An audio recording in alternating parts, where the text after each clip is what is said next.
ओ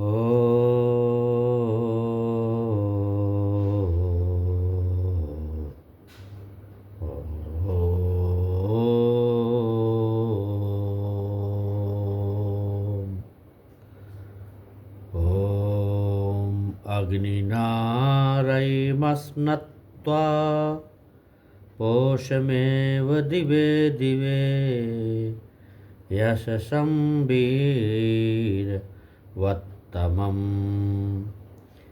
विश्वानि देव सवितर्दुरितानि परासु यद्भद्रं तन्यासु। ओम शांति शांति शांति। ओम नारायण नारायण नारायण नारायण नारायण नारायण। सद्गुरुदेव भगवान की जय।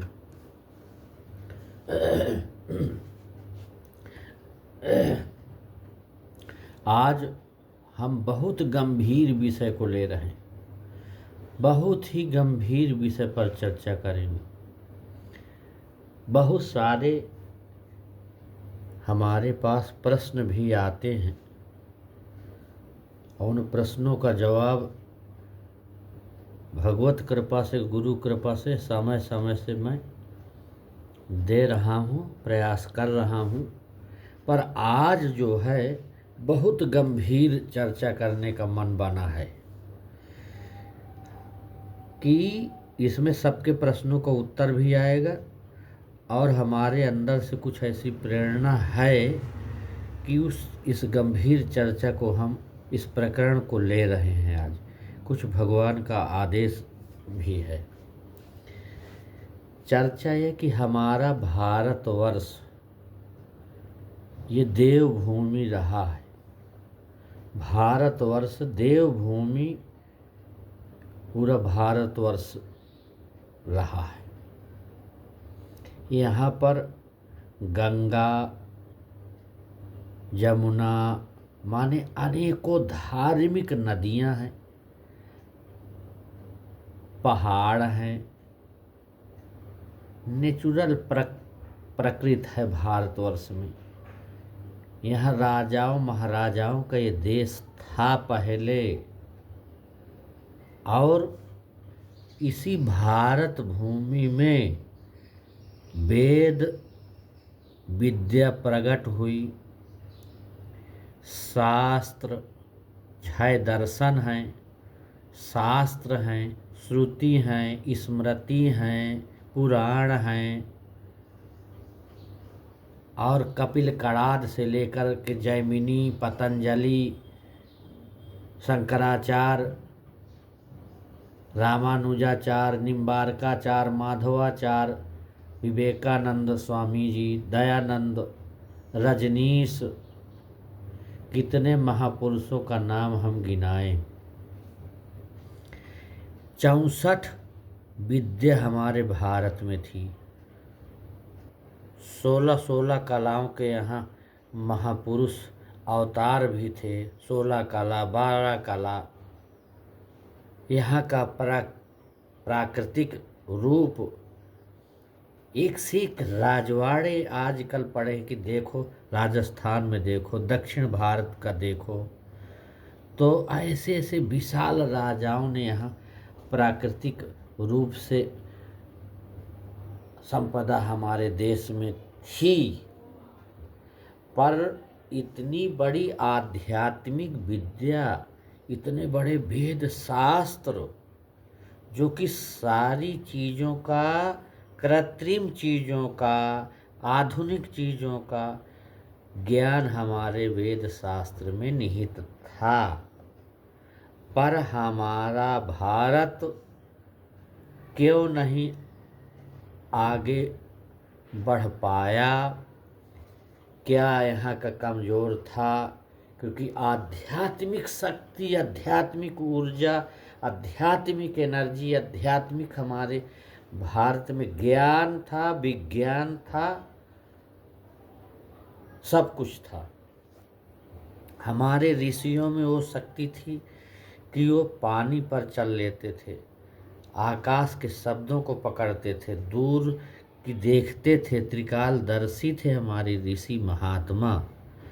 पर भारत हमारा क्यों पीछे रहा?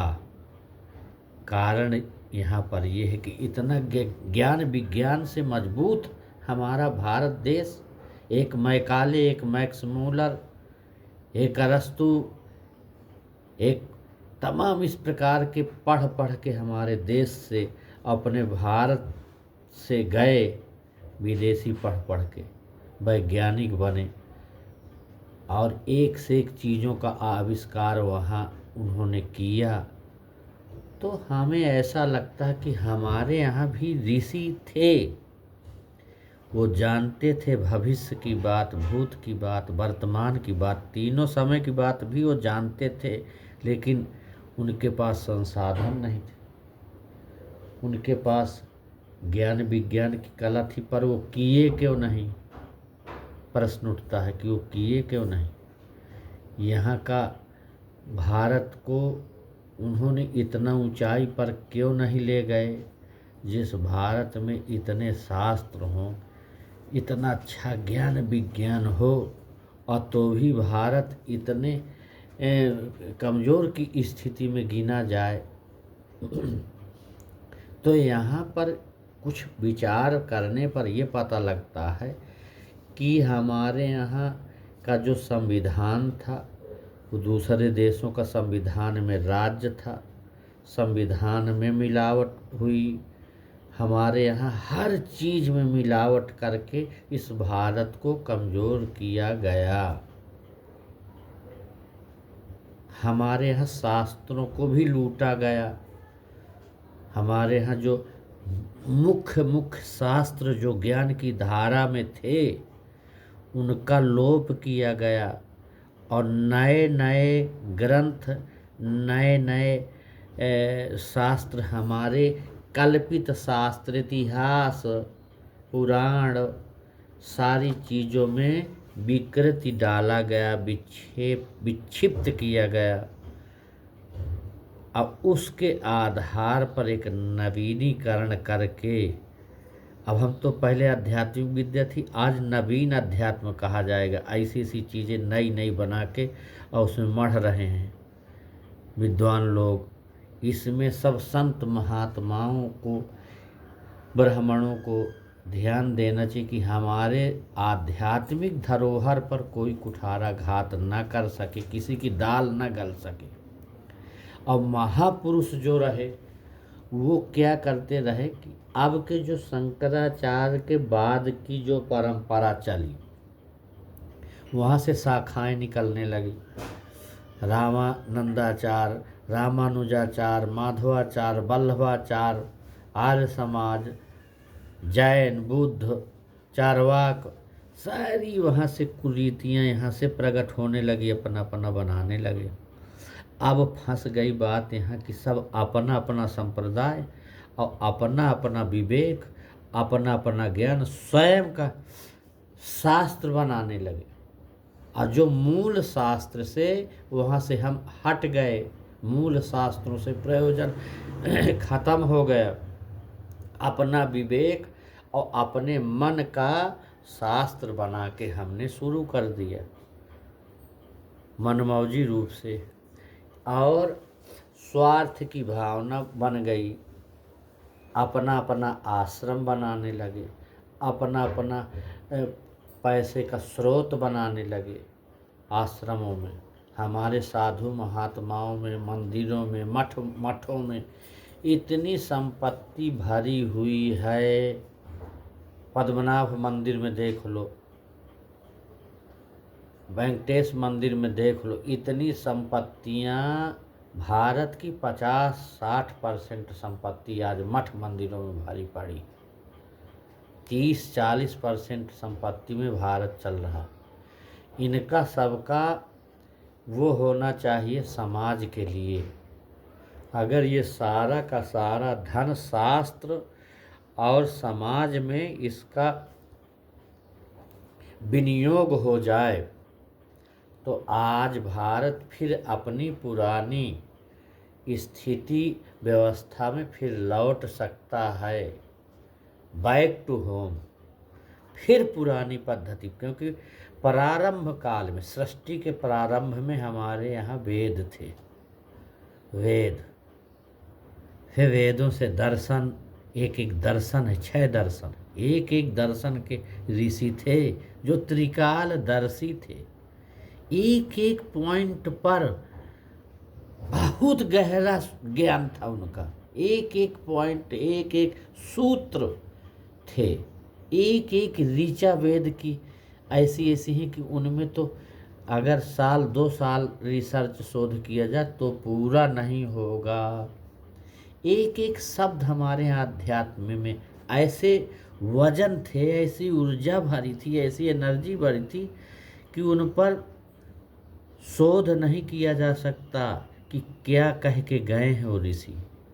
आज आयुर्वेद लीजिए, गान विद्या लीजिए, आयुर्विद्या लीजिए, धनुर्विद्या लीजिए, कहाँ से आया है सब? हमारे वेद शास्त्र का ही तो है। वेदों का ज्ञान में शिक्षा शास्त्र लीजिए, इकोनॉमिक्स है, सिविक्स है, ये जितनी विद्याएं आज 64 प्रकार की विद्या जो हमारे भारत में चल रही, कहाँ से आई है? सारा हमारे वेद शास्त्रों से है। इतनी जहाँ पराकाष्ठा हो विद्या की, इतने शास्त्र जिस देश में हो, और जिस देश भारत भूमि में इतनी ऊर्जा हो, इतनी एनर्जी हो, एक एक अणु भारत का, आप कहीं भी चले जाओ, पूरी तपोभूमि है भारत, एक से एक महात्मा यहाँ हो। लेकिन क्यों नहीं है? बड़ा प्रश्न तो ये है, इस देश में स्वार्थी लोग बहुत हो गए, स्वार्थ हो गया, मुझे इतना चाहिए, मुझे इतना चाहिए। पतंजलि बता के गए कि अपरिग्रह नहीं करना चाहिए, अहिंसा नहीं करना चाहिए, सत्य बोलना चाहिए, बहुत सारे सिद्धांत हैं, बहुत सारे नियम हैं। लेकिन क्या आज उतने में पेट भरता है क्या? हमको 4 रोटी खाना चाहिए, खाने में हमारा पेट भर जाता है तो हम 100 रोटी का इंतजाम कर लेते हैं, तो उतना का क्या, वो चोरी हो गई। गीता में लिखा है कि जो अपने पेट के ही लिए सब कुछ करता है वो चोर है, और जो सबके लिए करता है वो तो सत्य है, ईमानदार है, सत्कर्मी है, धार्मिक है। तो हमारे यहाँ कुछ स्वार्थी लोग, और ऐसा ज्ञान, ऐसा गुरु, ऐसे ऐसे गुरु, ऐसी शिक्षाओं को विकृत किया गया कि वहाँ से लोगों का दिमाग, भाई पहले हमारा क्या है, ये हमारा मुख नारायण के मुख से निकला है ब्राह्मण, नारायण के मुख से निकला है क्षत्रिय, क्षत्रिय से नारायण के बाँह से क्षत्रिय निकला, नारायण के ही पेट से वैश्य निकला, और उसी नारायण के पैर से शूद्र निकला। कहाँ एक्शन लेने की बात है इसमें? अगर ये मुख ब्राह्मण, अपना अपना ब्राह्मण संभालो ना सब कोई, अगर ब्राह्मण संभल गया तो तीनों वर्ण अपने आप संभल जाएंगे। अगर ब्राह्मण ज्ञान विज्ञान से युक्त हुआ तो कोई ताकत नहीं देश की हिला सकती है। और ब्राह्मण कौन थे? ही साधु महात्मा, ब्राह्मण विद्वान। ये अगर ज्ञान विज्ञान दोनों चीज़ों से युक्त हो जाए, अच्छा इनमें ज्ञान विज्ञान इनमें प्रचंड हो जाए, तो उनके पास संसाधन नहीं है। अगर ज्ञान विज्ञान है तो संसाधन नहीं है, कमज़ोर है। ज्ञान क्या करेंगे लेके, विज्ञान क्या करेंगे लेके? उनकी कोई सुनने वाला नहीं। क्यों? कि यहाँ स्वार्थी लोग, बेईमान लोग, और जो बहुत ही दूषित विचार वाले सब घुसे हैं। धार्मिक में देख लीजिए, आजकल होड़ लगी है कथाकारों की कि 1 पैसे का ज्ञान नहीं, कथा कर रहे हैं, क्या समाज को दिशा देंगे, समाज को कहाँ ले जाएंगे। एक अच्छे अच्छे महात्मा जो पहले हमारे जो आयुर्वेद की विद्या दे गए, चरक है, सुश्रुत है, वो बता के दवाइयाँ गए, औषधियाँ बता के गए, क्या पैसे लिए थे। आज बड़े बड़े माफिया लोग इनको कैप्चर किए हुए, आयुर्वेद को और तमाम विद्याओं को चल रही हैं, जो विद्याएं ज्ञात अज्ञात में हमारे जो ज्ञात अज्ञात की विद्या हम नहीं उसको बता पा रहे हैं, ये इतनी हैं, पर सब माफिया लोग बैठे उसको कैप्चर किए हैं, कमा रहे हैं। उनको कोई समाज से, कोई चीज़ से, कोई व्यक्ति से कोई लेना देना नहीं, अपने देश से कोई लेना देना नहीं, अपने राष्ट्र से कुछ भी लेना देना नहीं। ब्राह्मण का नेतृत्व खत्म हो रहा है, ब्राह्मण का ज्ञान खत्म हो रहा है, तो फिर 3 वर्ण क्या करेंगे। अगर छत्री अब इसी शरीर में अगर कहीं भी चींटी जाती तो कौन हटाता है, छत्री माने हाथ, वही तो हटाता है। पर कहाँ से फोर्स मिलेगा, ये ब्राह्मण, ये जो मुख है यही ब्राह्मण है। सब अपना अपना ब्राह्मण ठीक करो, सब ठीक हो जाएगा, अपना अपना ब्राह्मण। छत्री के भी तो ब्राह्मण है मुख, उसका भी मुख ब्राह्मण है, औरतों का मुख ब्राह्मण है, सब जोड़ लें अपने अपने से, सबका मुख तो ब्राह्मण है ना। एक विशेष वाचक नहीं है ये ब्राहद है। ब्राह्मण शब्द ब्राहद है, ब्राह्मण शब्द ब्रह्म से बना है। ब्रह्म किसी के पपौती थोड़ी कि हम ही हैं, कोई भी मुख ब्राह्मणे का तो हुआ। तो ब्राह्मण का मुख वो ध्यान देना कि मुझे क्या खाना है, क्या नहीं खाना, क्या बोलना है, क्या नहीं बोलना, क्या विचार करना, क्या नहीं विचार करना, ये सारी चीज़ पर अगर कंट्रोल हो जाए तो क्षत्रिय है, वैश्य है, शूद्र है, अपने आप सब ठीक हो जाएंगे। किसी से राग द्वेष है का, ब्राह्मण से, मुख से सबको देता है पोषण। तो ये सारी चीज़ों पर शोध करने की चीज़ें हैं कि इतना हमारा शास्त्र, इतनी हमारी आध्यात्मिक विद्या, ब्रह्म विद्या इतनी गहन, इतनी प्रचंड, त्रिकालदर्शी महात्मा हुए, लेकिन आज के कुछ चंद लोगों ने पूरी संस्कृति को विकृत कर दिए। और किसके कारण, केवल स्वार्थ होने के कारण।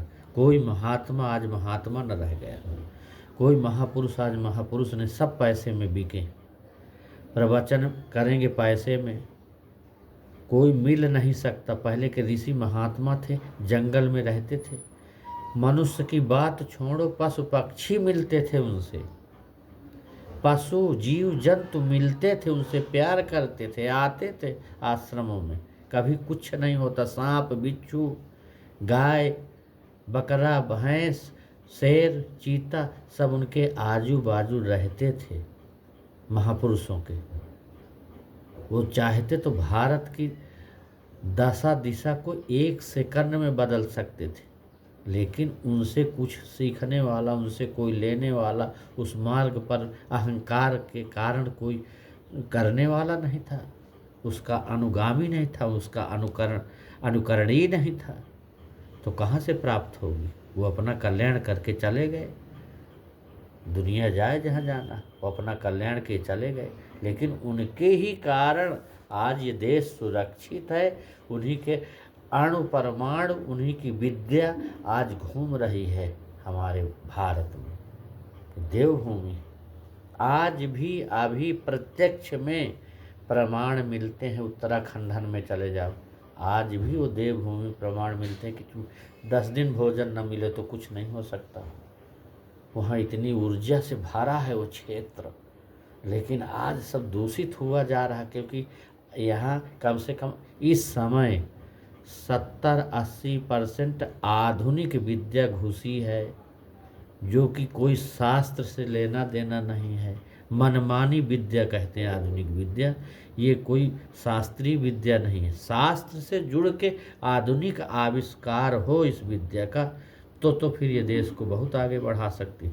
लेकिन ये मनमानी ढंग से आधुनिक विद्या को घुसेड़े हैं, इसमें संस्कार नष्ट हो रहे हैं, इसमें विचार नष्ट हो रहे हैं, इसमें सारा खान पान रहन सहन सब दूषित हो रहा है, तो कहाँ जाएगा? कुछ दिन में विनाश हो जाएगा, विस्फोट हो जाएगा। इस प्रकार से इसको बहुत गौर करने की बात है, बहुत समझने की बात कि जहाँ हमारे यहाँ वेद शास्त्र इतना बड़ा ऊर्जा का स्रोत, इतने बड़े बड़े ऋषि, आज ऐसे ऐसे ऋषि शंकराचार्य के बाद जो भी महापुरुष हैं वो कुल पैसे में बिके हैं।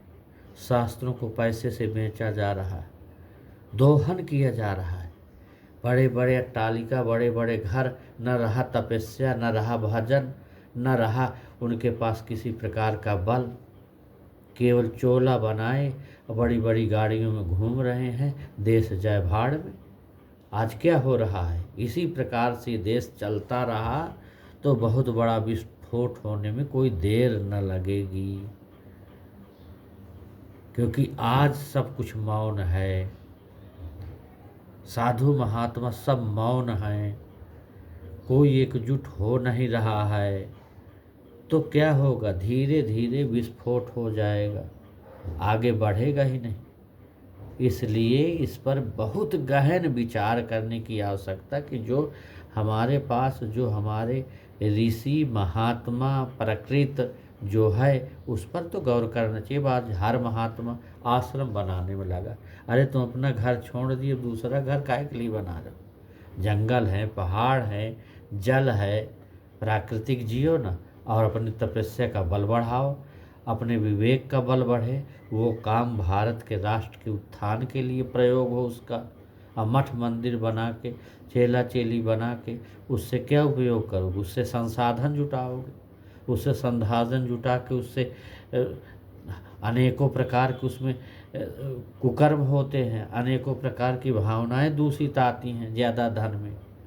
इस प्रकार से साधु महात्मा तपस्वी हो और बिल्कुल उसका जीवन ऐसे हो कि उसके आश्रम से ऊर्जा मिल करके एक विचार जा करके पूरे संसार को अच्छा बनाओ। पर यहाँ ध्यान किसी का नहीं है, यहाँ ध्यान अपना अपना बोर्ड लगाने में कि हमने ये किया। अब आज गाय की बात उठ रही है कि रक्षा हो गाय की, तो सब क्यों नहीं इकट्ठा हो रहे? वो सोचता है कि अगर मैं कर दूंगा तो मेरा नाम आ जाएगा, वो सोचता है कि इसको मैं ही ले लूँगा, मेरे कहने से हो जाएगा तो मेरा नाम बन जाएगा। आज यही एक दूसरे से राग देश चल रहा है, और जहाँ राग देश है वहाँ कोई कार्य देश का, राष्ट्र का उत्थान नहीं हो सकता। पहले ये सब छल कपट, राग देश, ये बेईमानी, ये सारी चीज़ अलग करके फिर एक सुंदर राष्ट्र की कल्पना हो सकती है।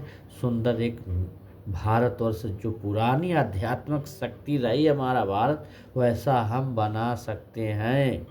पुराने ऋषियों की जो चीज़ें हैं हम आज भी इसको सुंदर तब स्थापित कर सकते हैं। नहीं, आज ऐसा षड्यंत्र चल रहा है हमारे सरकारों के द्वारा कि पुरानी चीज़ों को नष्ट कर दो, पुराने विचारों को नष्ट कर दो, पुरानी धरोहरों को नष्ट कर दो, पुरानी कलाओं को नष्ट कर दो, पुरानी विद्या नष्ट कर दो। सारी चीज़ पुरानी जो है, जिम पाखंड बाद ते लुप्त हो ही सतग्रंथ, इस सदग्रंथों को नष्ट कर दो। इनमें लिखी है ज्ञान की बातें, तो हम अपने हिसाब वाला आज विद्या बनाना चाहते हैं, अपने हिसाब का ज्ञान, अपने हिसाब का विद्या, अपने हिसाब की पुस्तक, अपने हिसाब की बुक आज हम समाज में परोसना चाहते कि हमारी बात चले, हम अपनी बात करें, समाज हमारी बातों पर आवे, हमारे पुस्तक पर, हमारे संप्रदाय पर, हमारे बस केवल यहीं पर फोकस है कि हमारे संप्रदाय की बात जाए। वो कहता हमारी बात जाए। आज यही होड़ लगी है, चेला चेली बनाने में होड़ लगी है। गुरु पूर्णिमा आ रही, लगे हैं सब अपने अपने धंधे में, कहाँ कौन कितना मिल जाए, कितना धन प्राप्त हो जाए, यही चीज़ें चल रही हैं। किसी का ध्यान है क्या? शास्त्रों पर, राष्ट्र पर चिंतन है क्या? सोचता मैं इतना बड़ा बन जाऊँ, इतना बड़ा आश्रम हो जाए, इतनी बड़ी बड़ी गाड़ी हो जाए, तब मुझे महात्मा माना जाएगा। अच्छा तपस्वी माना जाएगा। अब पहले जितने घोर जंगल में रहते थे उतने उच्च महात्मा माने जाते थे। अब तो जितना दर्शन छोड़ के प्रदर्शन में लगे कि जितना हमारा प्रदर्शन होगा उतने हम तपस्वी माने जाएंगे, उतने हम ये माने जाएंगे। अपने को चमकाने में लगे हैं, चमक जाए हमारी वाणी से, गाना बजाना, लच्छेदार भाषा, चुटकुल्ले भाषा चुटकुल्ले की, ये सारी चीज़ों से लोगों का ब्रेन वॉश डाइवर्ट किया जा रहा, अपने तरफ खींचा जा रहा मन को। कोई ध्यान जा रहा क्या कि हम अगर सत्कर्म ईमानदारी से सत्कर्म होगा, ईमानदारी से हम अपना योगदान समाज में करेंगे तो ये हमारा भारत फिर से अपनी स्थिति में पुनः लौटेगा, सबका कल्याण होगा। बस यही मेरा जो अंदर का भाव था वो मुझे प्रकट करना था। तो लोगों के कुछ प्रश्न भी इसी में समाधान मिला होगा, पर मैं अभी और जो मुझे प्रेरणा मिलेगी गुरुदेव भगवान की कृपा से बताने में मैं कसर रखूँगा नहीं। पर आप समझिए और इस पर विचार करिए, चिंतन करिए। एक सोचना चाहिए, चिंतन करना चाहिए हर व्यक्ति को। आजकल कोई चिंतन नहीं करता, कोई सोचता नहीं है कि ये सच है कि गलत है। कोई बोल दिया ये गधा है तो सब कहेंगे गधा है, एक बोल दिया ये हाथी है तो हाथी है। ये नहीं देखें कि हाथी है कि गधा है। आजकल इस पर विचार नहीं किया जा रहा, यहीं पर गड़बड़ी है। एक आया कोई महात्मा कुछ बता के चला गया, सारे हजारों लोग उसी के पीछे, उसका पैर नहीं पड़ पाते, उसको दर्शन नहीं कर पाते। इतने मूर्ख लोग हैं भारत के कि बस अगर कोई आ गया लंबी गाड़ी से बाल दाढ़ी रखा के बस उसी को सर्वोत्तम मानने लगते हैं। उसके पीछे कुछ रीजन नहीं है कि क्या है, ये क्या बोल रहे हैं, सत्य है कि असत्य है। ये विचार हर व्यक्ति को करना पड़ेगा, क्योंकि वो ऊर्जा, वो शक्ति सबके अंदर निहित है। सत्य सत्य जानने की शक्ति सबके अंदर है, लेकिन देखा देखी में लोग भाग रहे हैं। इसी यही पतन का कारण है। जहाँ न करना चाहिए धर्म, जहाँ न करना चाहिए दान धर्म, ये सारी चीज़ों पर वैसा ही जा रहा पानी जैसे। अब उनका भोग किया जा रहा है। योग में नहीं, पिछला वीडियो बनाए थे भोग योग में अंतर। तो आजकल उसी का दुरुपयोग हो रहा, भोग हो रहा। जो चीज़ होना चाहिए हमारे भारत में वो चीज़ें नहीं होती। तो इसमें बड़े बड़े लोगों का काम है, बड़े बड़े बुद्धिमान लोगों का काम है, बड़े बड़े बुद्धिजीवियों का, बुद्ध पुरुषों का काम है कि समाज में लग करके समाज की बुराई कहाँ पर है सबका शोधन करना चाहिए।